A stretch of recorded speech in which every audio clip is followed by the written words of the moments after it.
ഇന്നൊരു സേവനവാരം വീഡിയോ ആണ് ഗേസ്. എല്ലാവരും വട്ടിയും കുട്ടയും തുറപ്പയൊക്കെ എടുത്ത് അവിടെ ഇവിടെയൊക്കെ താങ്ങി തോങ്ങി നിൽപ്പുണ്ട് കേട്ടാ. അതിൻ്റെ ഇടയിൽ ആത്മാർത്ഥതയോട് പണിയെടുക്കുന്ന ഞാനും എൻ്റെ കെട്ടിയവനും. ഇതൊരു ഹൈ ക്ലാസ് സ്കൂളിൽ പഠിക്കാരനാണ് ഗേസ്. സ്കൂളിംഗ് ക്ലാസ് ഒക്കെ വെച്ച് പണിയെടുക്കാറുള്ളൂ.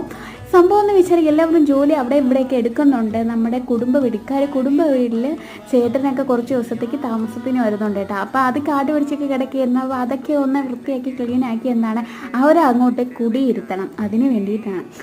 അതിലേക്ക് വൈകിട്ട് നല്ല ഫുഡ് ഓഫർ ചെയ്തതുകൊണ്ട് എല്ലാവരും നല്ല ആത്മാർത്ഥതയോടുകൂടി പണിയെടുക്കുന്നുണ്ട് ഗേസ്. അതാ നോക്കൂ, ജോലി ചെയ്യുന്നവരെ നോക്കി കുഞ്ഞണം കാട്ടി നിർവൃതി അടയുന്ന എൻ്റെ മകൾ. ഇനി അങ്ങോട്ട് കുറേ നേരം ഞൊണ്ടികളുടെയും തെണ്ടികളുടെയും സംസ്ഥാന സമ്മേളനമായിരുന്നു ഗേസ്. സോസിന് കിട്ടിയ വണ്ടിയായിരുന്നു പറഞ്ഞുകൊണ്ട് അതിന് ഓരോ വെസ്റ്റും കൊടുക്കാതെ അങ്ങോട്ടും ഇങ്ങോട്ടിട്ട് ഉരുട്ടക്കമായിരുന്നു കുറേ നേരം ഈ പിള്ളേരെയൊക്കെ പരിപാടി. അങ്ങനെ ഇതിൽ നിന്നെല്ലാം മിസ്സുക്കുട്ടി അവസാനം രാജിവെച്ചിരിക്കുകയാണ് ഗേസ്. ഇനി കൈയും കാലും ഒക്കെ കരുതി വൃത്തിയായിട്ട് വേണം ചോറ് തിന്നാൻ പോകാനുള്ള ബോധം കുട്ടിക്ക് വന്നു. അതിനിടയ്ക്ക് വെച്ച് ഒരു ഷോ ഡാൻസ് ഒക്കെ അവിടെ കാണിച്ചിട്ടാണ് പോണത്. അപ്പോൾ ഇത്രയേ ഉള്ളൂ. ടാറ്റാ.